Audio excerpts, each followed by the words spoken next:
Levítico capítulo 21, vamos a considerar desde el versículo 1 en adelante.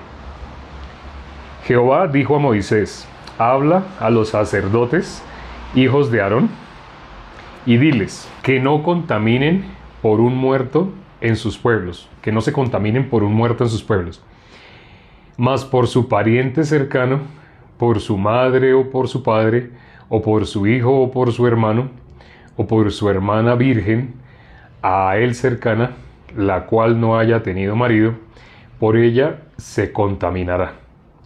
No se contaminará como cualquier hombre del pueblo, haciéndose inmundo. No harán tonsura en su cabeza, ni raerán la punta de su barba, ni de su carne harán rasguños, ni en su carne harán rasguños. Santos serán a su Dios, y no profanarán el nombre de su Dios. Porque las ofrendas encendidas para Jehová y el pan de su Dios ofrecen. Por tanto, serán santos. Con mujer ramera o infame no se casarán, ni con mujer repudiada de su marido, porque el sacerdote es santo a su Dios. Le santificarás, por tanto, pues el pan de tu Dios ofrece, santo será para ti, porque santo soy yo, Jehová, que os santifico. La hija del sacerdote, si comenzare a fornicar, a su padre deshonra, quemada será al fuego. Y el sumo sacerdote entre sus hermanos, sobre cuya cabeza fue derramado el aceite de la unción, y que fue consagrado para llevar las vestiduras, no descubrirá su cabeza, ni rasgará sus vestidos. Ni entrará donde haya alguna persona muerta, ni por su padre ni por su madre se contaminará. Ni saldrá del santuario, ni profanará el santuario de su Dios, porque la consagración por el aceite de la unción de su Dios está sobre él, yo Jehová.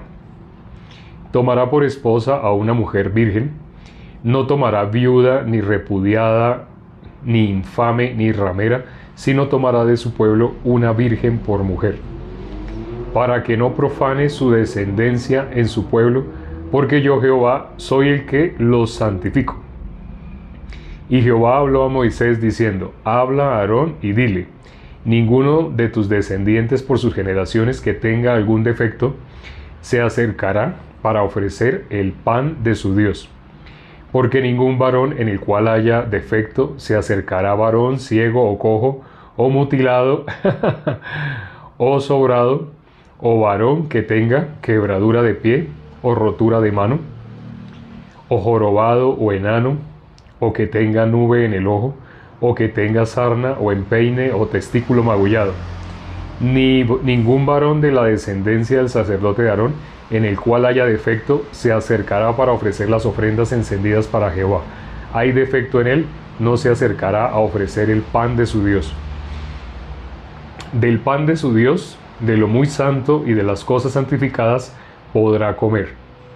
Pero no se acercará tras el velo, ni se acercará al altar, por cuanto hay defecto en él, para que no profane mi santuario, porque yo, Jehová, soy el que los santifico. Y Moisés habló a Aarón, esto a Aarón y a sus hijos y a todos los hijos de Israel.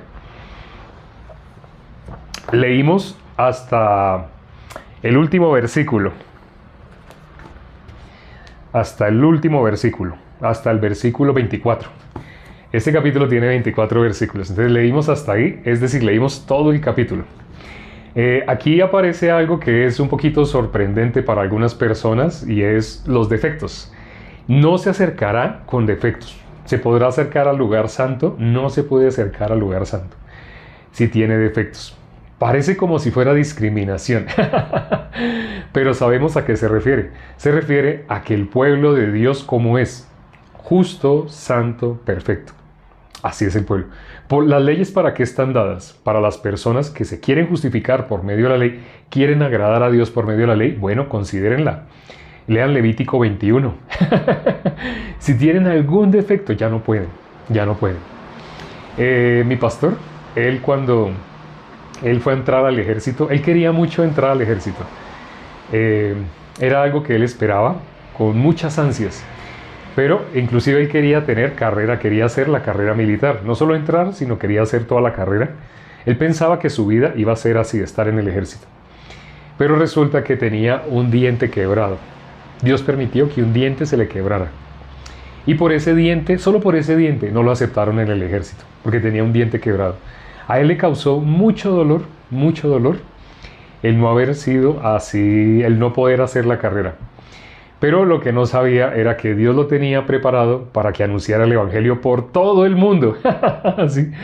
Entonces ya después, pasando el tiempo, él se dio cuenta, ¿por qué Dios no le permitió entrar al ejército? Así, porque tenía un defecto. Hoy leímos, si alguien tiene un defecto, puede entrar al lugar santo, no puede entrar al lugar santo. Un defecto. Pero, ¿quién podría cumplir la ley? Este punto, habrán personas que de pronto han recibido muchos halagos, lisonjas. Les dicen cosas bonitas así. Entonces, cuando a una persona le dicen muchos halagos, lisonjas, esa persona de pronto esa persona se considera a sí misma que ella sí podría entrar, por lo menos cumpliendo ese requisito de sin defecto. ¿Sí? Pero se está refiriendo al pecado. La finalidad de la ley es como el químico que revela las películas para que quede la fotografía. Antiguamente las fotografías, ¿cómo se hacían las fotografías? Había un negativo y ese negativo se colocaba a veces uno lo podía hacer en un cuarto que esté totalmente oscuro. De pronto máximo podía prender una luz roja, máximo. Y estando así a oscuras colocaba el negativo para que reflejara lo que estaba en el negativo sobre una película que recibía la información de ese negativo. Así salían las fotos, por eso las fotos no eran nítidas, no como las que se obtienen de una manera digital, que tienen muchos megapíxeles. No, antiguamente las fotos quedaban un poquito borrosas, pero eso era lo más que había, la mayor tecnología que había para poder tener un retrato por exposición, eso era por exposición. Pero entonces, ahora, cuando miramos la ley, en la ley no podía tener nada, no podía haber nada, absolutamente nada de defecto. Si había un defecto, no servía. ¿Sí? No podía entrar en el lugar santo. Pero se está refiriendo al alma. Una persona con pecado, una persona que todavía mirándose conforme a la palabra es el espejo, es como el revelante de nosotros, así como ese químico que revela las películas para que quedara la fotografía, así la Biblia es ese revelante, la ley, es ese revelante que descubre realmente nuestra condición, dónde estamos. Solo cuando alguien quede quede atrapado por la ley, quede encerrado, para que toda boca se cierre y todo el mundo quede bajo el juicio de Dios. Esa es la finalidad de la ley. Cuando todo el mundo quede encerrado, cuando una persona logra quedar encerrada por la ley, esa persona puede recibir misericordia.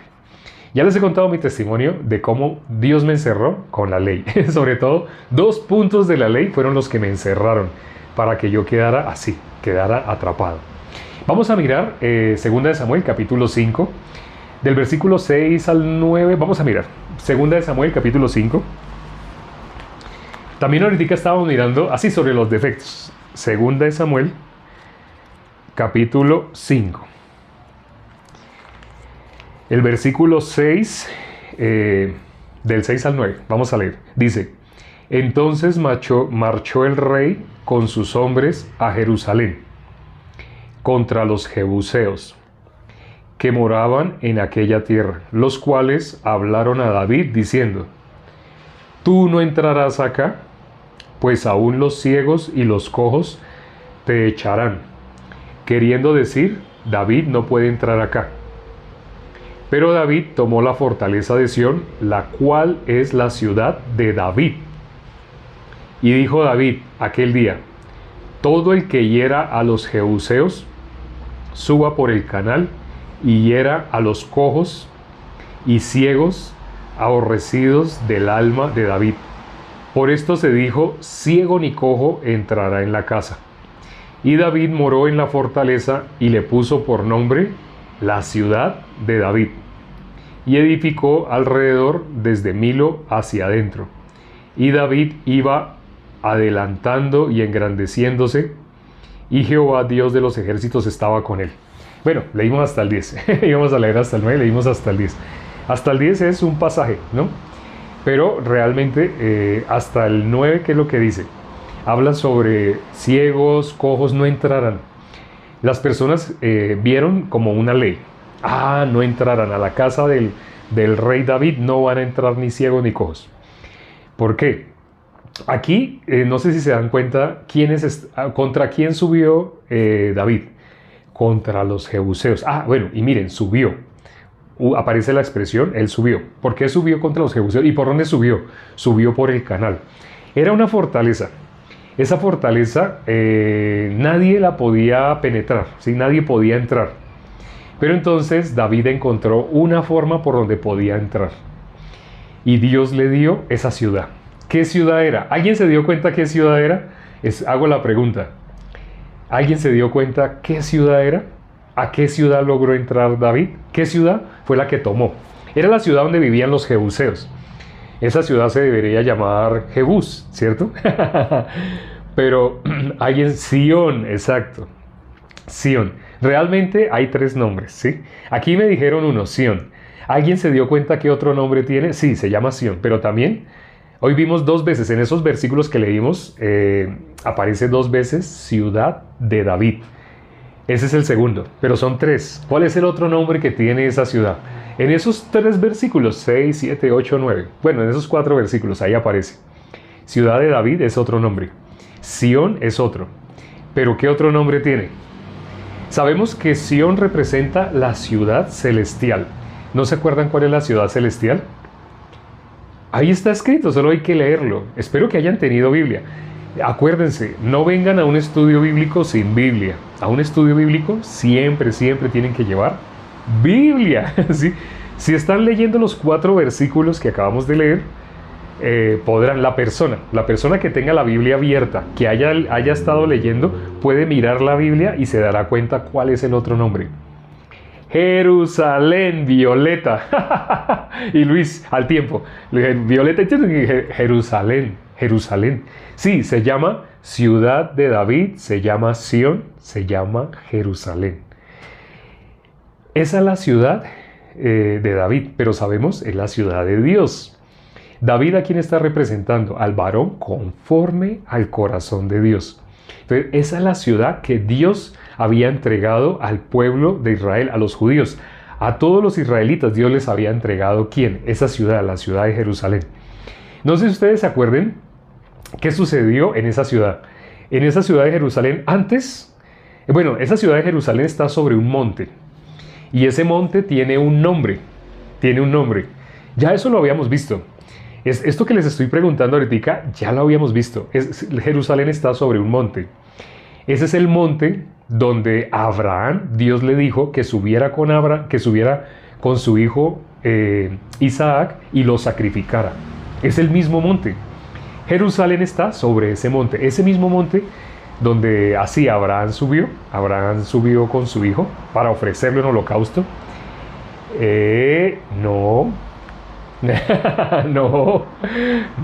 el monte Moría. Por eso digo, eso ya lo habíamos visto. El monte Moría. Era sobre el monte Moría. El monte Moría. Así, sobre ese monte Moría, Dios le dijo que fuera con su hijo. Vamos a leerlo. Vamos a mirar. Bueno, todavía no. Primero terminemos acá. Quisiéramos coger hartos temas rápidamente, pero no, vamos tema por tema. Ahora, lo que estamos viendo hoy más que todo es David entró y tomó esa ciudad, ¿sí? David entró a tomar la ciudad de Jerusalén. Ahora, ¿ustedes saben qué rey había antes del rey David? David estaba reinando, él era rey, sí. Pero antes de David, ¿quién era rey? Antes de David, ¿quién era el rey que había antes de David? David sucedió. David fue el sucesor de ese rey. Saúl, exacto. El rey que había era el rey Saúl. Pero entonces ya sabemos que Dios desechó a Saúl y Dios levantó a David como rey. Saúl toda su vida le hizo la guerra al rey David. Toda su vida estuvo en contra. Al principio lo quiso, pero cuando cantaron una canción, desde ese momento que cantaron esa canción, Saúl le cogió fastidio a David, ya no lo quería ni ver. ¿Qué canción cantaron? El pueblo que estaba gobernando Saúl, sí, el pueblo, los israelitas, ¿qué canción cantaron? Saúl hirió a sus 1000, David a sus 10.000. Así cantaron. ¿Por qué? Porque Saúl no pudo derrotar a Goliat. Es más, Saúl tenía miedo. Saúl tenía miedo. Saúl, ¿quién había puesto a Saúl como rey? Dios. Pero Saúl se apoyaba en Dios. Sabemos, hemos leído 1 Samuel capítulo 30 versículo 6, David sí se fortalecía, David sí se apoyaba en Dios. Pero Saúl no. Saúl es lo contrario. Saúl muestra a la persona que confía en su punto de vista, en su parecer. Pero él, viendo a Goliat, no podía hacerle frente. En cambio, David no tenía la mirada puesta en lo gigante que era, no, casi 3 metros. David no tenía la mirada, y David era bajito. Curiosamente, David era bajito. Calculamos de pronto menos de 1,50. Para que diga la Biblia que era bajito, por ahí menos de 1,50. 1,40 y algo así. Él era bajito y era joven cuando se enfrentó a alguien que medía casi el doble de lo que medía él, o de pronto el doble, porque medía casi 3 metros. Y como David era bajito, ¿cómo se vería, no? No le llegaba ni a la cintura, lo llegaría como a la cintura a Goliat. Todos los demás, había gente grande, Saúl mismo medía como más de 1,90. ¿Por qué? Saúl debió haber medido más de 2 metros. Saúl debió haber sido alto. ¿Por qué? Porque dice la palabra que Saúl era una cabeza más grande que la persona más grande. O sea, todas las personas tienen diferentes estaturas. Hay personas de 1,50, 1,60, 1,70. Supongamos que el más alto antes de Saúl medía 1,70, supongamos. Y si David medía una cabeza, ¿saben cuánto mide una cabeza? Una cabeza mide 30 centímetros. Una cabeza mide 30 centímetros. 10, 20, 30. Una cabeza mide 30 centímetros. Entonces, si Saúl es una cabeza más alto que el otro que era más alto, entre todos los que él estaba gobernando, quiere decir que Saúl, si el más alto medía 1,70, Saúl medía mínimo 2 metros. Saúl era altísimo, altísimo. La gente lo miraba y ¡wow! Sí. Resulta que Saúl era así, de alto. Pero Goliat era más alto. Goliat debió haber sido unos 70 centímetros más alto que Saúl. O sea, era gigante. Ya no se hablaba de alto. Alto Saúl era alto. Pero Goliat era gigante. Era uno de los gigantes. Entonces, cuando Saúl miró a Goliat, tembló, ¿sí? Porque ¿cómo comparaba su fuerza? ¿Cómo le voy a ganar en fuerza a semejante monstruo? Así. Pero David, ¿a quién miraba? David, ¿qué dijo? Este filisteo, él solamente veía que era un filisteo. Y dijo David, este filisteo incircunciso no ha retado al pueblo de Israel, ha retado a Dios mismo. ¿Cómo se atreve este filisteo incircunciso a hablar así en contra de Dios? Se llenó de cólera, y de coraje, y de celo de Dios. Bíblicamente, el celo de Dios. Y él, así lleno del celo de Dios, dijo, yo lo derrotaré. Cuando todos miraban a David, no miraban a David así, sino miraban a David así. Tú ni siquiera sabes de guerra. Hay otros que sí, son guerreros. Y los que son guerreros no quieren enfrentarse a él. Y ahora tú, un muchachito, joven, ay no, se ve como, usted debería ser modelo, pero modelo miniatura. Y usted así quiere enfrentar a Goliat. No puede. No puede. Entonces la gente mirando por sus vistas, todos tenían miedo. Pero viene alguien pequeñito, y dice, yo sí lo voy a enfrentar. A mí lo único que me queda grande es la ropa. Pero no lo decía por él, sino él lo decía porque el que está conmigo, el que pelea conmigo es Dios. Y él lo decía así. Cuando yo he peleado así contra un oso, contra un león, Dios me ha dado la victoria. Dios ha permitido que yo mate a ese león, que mate a ese oso, así. Dios también entregará a este filisteo incircunciso en mis manos. Esa seguridad tenía David. Entonces ahora, la pregunta que hago esta pregunta, pregunta. Antes de David estaba Saúl. Dios había entregado la ciudad Sión. Ya saben quién es esa ciudad. Ya saben esa ciudad, cómo se llama. Esa es Jerusalén. Dios había entregado esa ciudad Sión al pueblo de Israel. Pero ¿por qué Saúl, esta es la pregunta, están atentos. ¿Por qué Saúl no pudo tomar esta ciudad? Él podía también tomar esta ciudad. ¿Por qué? Porque Dios la había entregado.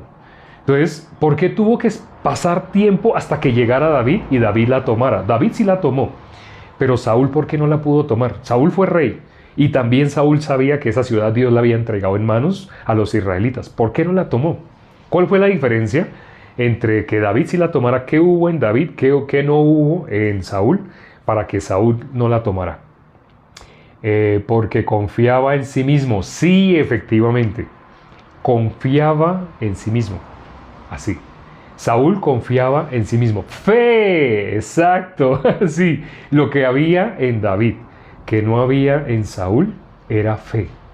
Aquí estamos hablando 100% la palabra de Dios. Alcancé a ver por ahí una palabra que es de algo que se está hablando de moda. Ayer hablamos las cosas que se ponen de moda.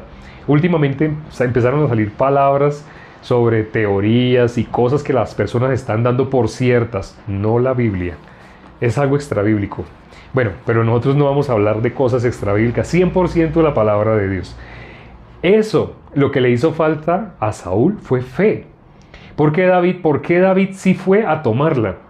¿No les ha pasado de pronto que ustedes salen a afrontar algo, pero no saben ni siquiera cómo lo van a afrontar? Solamente vamos, pero ¿cómo? ¿Y cómo se va a hacer? ¿Y en qué horario? ¿Y quiénes van a ayudar? No, sino empieza. Hay personas, cuando tiene fe una persona y es comisionada, por ejemplo, a anunciar el evangelio, la persona empieza, empecemos, anunciémoslo.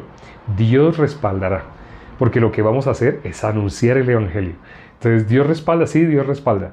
En el caso de David, él empezó a subir hacia esa ciudad. Pero entonces, ¿cómo se veía fortificado? ¿Se veía que se podía entrar? No, no se podía entrar. Parecía imposible. Y las personas que estaban adentro, ¿cómo miraban? Este David, ese que va a entrar, ese no. Es más, si David trata de tomarnos, de entrar a tomar esta ciudad, les pensaban los jebuseos. Aún los ciegos y los cojos lo hieren. Así. Y cuando ellos dijeron eso, entonces ahí fue cuando David dijo, el que vaya contra los jebuseos hiera a los ciegos y a los cojos aborrecidos de David. Lo dijo porque el dicho de ellos era que aún los ciegos y los cojos de Jebús iban a derrotarlo a él. Entonces él dijo, sí, esos ciegos y cojos, vamos a ver qué hacen esos ciegos y cojos. Sí. ¿Y qué hizo David? Él subió por el canal. Generalmente, ¿qué cosas bajan por el canal? Los desechos, ¿cierto? Entonces, sí había una entrada, sí había un lugar por donde se podía entrar, por donde bajan los desechos, donde baja toda la porquería así de los jebuseos por el canal. Entonces, por ahí había una entrada. Y por ahí que dijo David, suban por el canal. Y todos empezaron a subir por el canal. Y derrotaron a los jebuseos y tomaron la ciudad de Jerusalén, la ciudad de David. Sabemos que es la ciudad de Dios, así. ¿Pero por qué? Todo por el corazón del siervo de Dios, del que tiene el corazón conforme al corazón de Dios. El que tiene fe. El que tiene fe avanza. Dios abre el camino. No sé si se acuerdan que para el Mar Rojo, sí, ellos esperaron hasta que se abrió. Cuando se abrió el Mar Muerto. Cuando ellos vieron que el Mar Muerto se abrió, ahí sí ellos pasaron. Los egipcios quisieron pasar detrás de ellos, pero el mar se cerró. ¿Sí? Salieron todos los israelitas, salieron todos los hebreos, y cuando todos habían salido, entonces los egipcios estaban en la mitad, estaban pasando, y las ruedas se le empezaron a salir las ruedas a los carros, se empezaron a caer los caballos, y todos se asustaron y dijeron, ciertamente estamos derrotados. Se dieron cuenta, Dios está peleando por ellos, se dieron cuenta. Pero ¿dónde les pasó eso? Cuando estaban en la mitad. El Mar Muerto estaba como una pared al lado y lado, se había abierto y ellos llegaron hasta la mitad, y una vez que llegaron a la mitad, el mar volvió y se cayó sobre ellos. Y así todo el ejército de Egipto, que representa el pecado. Cuando fuimos liberados de la esclavitud, fuimos liberados, todo el pueblo de Israel fue liberado de Egipto, fue liberado de la esclavitud. La esclavitud es, ¿qué cosa nos tenía esclavizados? Romanos 8. Cuando miramos el versículo 34, vamos a mirarlo. Romanos no, Juan capítulo 8. Juan capítulo 8. Juan. Juan está antes de Apocalipsis, después de Génesis. Entonces vamos a mirar Juan capítulo 8. Hay videos que hemos hecho de cómo puedes memorizarte los libros de la Biblia, donde hemos explicado para que rápidamente puedan encontrar. Juan capítulo 8, del versículo 34, dice: Jesús les respondió: de cierto os digo, que todo aquel que hace pecado, esclavo es del pecado. Jesús les había dicho 2 versículos antes: conoceréis la verdad y la verdad os hará libres. Sabemos que dice Primera de Juan 3:9, el que es nacido de Dios no puede pecar. No dice no quiere, no. Todo el mundo quiere no pecar, pero hay una diferencia entre el que es nacido de Dios y el que no es nacido de Dios. El que es nacido de Dios no puede pecar. Primera de Juan capítulo 3, versículo 9. El que es nacido de Dios no puede pecar. Entonces, todo el mundo quiere no pecar, pero ¿puede? No puede. ¿Quiénes sí pueden no pecar? El que es nacido de Dios. ¿Quieres una evidencia? ¿Quieres saber cómo puedes efectivamente verificar si eres nacido de Dios? No es porque te bautizaron. Es que a mí me enseñaron que nacer de nuevo es bautizarme. Así te enseñaron. Eso según la sacada de contexto de Juan 3. Cuando cogen Juan 3, lo que nuestro Señor Jesucristo habla con Nicodemo, y lo sacan de contexto. ¿De contexto en relación a qué? Al resto de la Biblia. Es más, solamente al libro de Juan. Solamente sacarlo de contexto en relación al resto del libro de Juan. Las personas piensan, nacer de nuevo es bautizarse. Claro, tiene que ser así. Bueno, si tú ya naciste de nuevo, tú no puedes pecar. No, pero es que yo sí. Es que yo sí. Tú sí puedes pecar. Entonces no has nacido de nuevo. Dice el capítulo 4. El capítulo 3 dice: el que no naciere de agua y del Espíritu. Eso es nacer de nuevo, nacer de agua y del Espíritu. Pero cuando miramos el capítulo 4, solamente pasando una página. Es más, a veces en algunas Biblias es en la misma página, según la letra pequeñita. Entonces puede ver capítulo 3 y puede ver capítulo 4. ¿Qué dice cuando miramos esa letra pequeñita? En letra pequeñita, en una misma página, ¿qué vemos? Nacer de nuevo es nacer de agua viva. El agua que no te permite volver a tener sed jamás. Sí, sé que esto no lo enseñan, esto no se lo enseñan a las personas, pero es bíblico. ¿Qué es lo que enseñan normalmente en las iglesias? Cosas que aparecen en libros de teología. Pero la teología puede salvar a alguien de ninguna manera. ¿Qué es lo que salva a las personas? La palabra de Dios. ¿Cuál es esa agua viva? Aquí está. La que muchas personas menosprecian. Muchas personas hablan de Dios y hablan de creer en Dios y de creer en Jesús y dicen mi Señor Jesús, así dicen. Pero hay algo que desconocen o algo que omite la palabra. Y a veces toman algún versículo, pero sacado de contexto, y al sacarlo de contexto lo interpretan como les parece, pero ¿qué resultan menospreciando? El agua viva. Esta es el agua viva. Jesús dijo: las palabras que yo os he hablado son espíritu y son vida. ¿Cuál es el agua viva? ¿Las palabras que habló Jesús? Sí. ¿Y qué palabras habló Jesús? Las que le mandó el Padre. Pero es que todo lo que está en el Antiguo Testamento lo mandó el Padre. Sí, Jesús dijo, todo el Antiguo Testamento, la ley de Moisés, los profetas y los salmos, hablan de mí. Eso dijo nuestro Señor Jesucristo. Todo el Antiguo Testamento, ¿de quién habla? De nuestro Señor Jesucristo. Todo el Antiguo Testamento. Hay personas que están menospreciando una parte de la Biblia. No quieren tomar una parte de la Biblia, quieren solamente una parte. Algunos niegan la mitad del Nuevo Testamento. Hay una ideología que salió recientemente que es el feminismo. No sé si han oído feminismo y machismo. Esas dos ideologías salieron ¿para qué? Para que las personas nieguen la mitad del Nuevo Testamento. Porque algunas personas han resultado diciéndome, a mí no me gustan las epístolas paulinas. Porque Pablo era machista. Así algunas personas me dicen, no es que sea eso, es por interpretar sacado de contexto. Cuando miramos bíblicamente a qué se refiere el apóstol Pablo, el lenguaje es espiritual, él mismo lo dijo. Dios no tiene cuidado de los bueyes. Entonces Dios está hablando de la pareja únicamente, Dios está hablando la iglesia y nuestro Señor Jesucristo. Cuando dice sujetaos, vosotras, esposas, sujetaos a vuestros maridos, ¿sabe qué es lo que está diciendo? La iglesia, ¿a quién está sujeta? A nuestro Señor Jesucristo. Eso es lo que está diciendo. Las personas que no miran de esa manera, que miran únicamente por encimita, no miran el lenguaje espiritual, sino miran por encimita, sacan de contexto todo. Entonces, ¿qué es sacar de contexto? No mirar el corazón de Dios, sino únicamente, así como ellos lo interpretan, bueno, así se queda. Y algunas personas, por mirar de esa manera, ¿qué dicen? Ay, es que el apóstol Pablo es machista.